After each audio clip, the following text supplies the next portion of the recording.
आज जो मोर बड़ भाईर झील नाम है सस्मिता माझी से आत्महत्या करें आम खबर पाइलु आम फोन जुगे कहले आज जानवा पाऊँ जे दुई लोक से संश्लिष्ट अच्छा गोटे लोकर ना परमानंद हाथी आउ कलाहांडीर आ गोटे लोकर ना महेश नाथ केन्द्रापड़ा ये दुई लोक से मो झील को अनेक समय रे हारासमेंट ये मानसिक निर्यातना दे दे आसबारू यही दुई दिन मध्य से दुई लोक से जीवन हरई से दुई लोक दायी से दुई लोक कठोर दंड आईन विधि विधान अनुसार कठोर दंड पाइले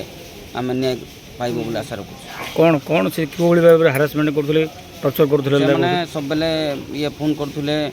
फोन माध्यम धमक दौले आउ भेटी कर कमेंट करुले ये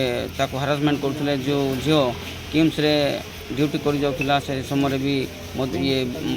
से कैंपस भितर जाकर मेडिकल रे जीवा बहाना नहीं करी अनेक प्रकार हारासमेंट करते आउ दूरे केते बेले दूरे थिबो बेले दूर ये जन को भल पाउले सेटा गोटे अड़ुआ है कि दुई लोक को भल पाउथिबाटा का ये दुई लोक अड़ुआ करिथिबे आमे तो से भितरे आमे जाननो खाली टिके टिके जानिथिलु से परमानंद ये परमानंद हाथी कथा होची आ ये महेश नाथ कथा होची बोले थरे कलाहांडी जिला को भी से खोजी आसतिला बोले शुणिची मु देखि नाही आ से जदि निजन जीवन को से भाभी पार ना बोले अलग जीवन आपन झील को माने फोन करके ब्लैकमेल करथिले कहले ये महेश नाथ आउ परमानंद हाथी किए से माने ए माने आज्ञा केन्द्रापड़ार महेश नाथ आउ कलाहांडीर परमानंद हाथी काई टर्चर करथिले कोन पई आज्ञा कोन पई टर्चर करथिले बोले ये तार कथा ये रखि नथिबो कि कहूँ परमानंद 7 वर्ष होला भल पाउथिले किछि दिन पर पुणी महेश को से भल पाउथिले 6-7 मास होला एटा को नै गोटे वाद विवाद हैला कि आज्ञा से आम झियो तो कहि नाही किंतु आमे आइडिया रु जानिछु जे दुई लोकन को पाखरे कथा ये संपर्क से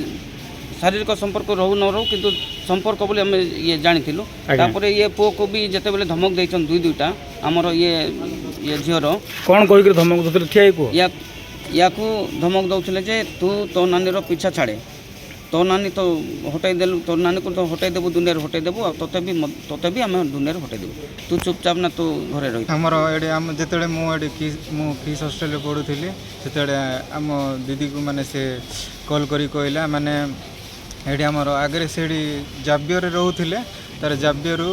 एडी डमणा को आसिले सेते बेले कहले महेश कहले जे मते कॉल करी कहले तुम दीदी कुआडे जाइछि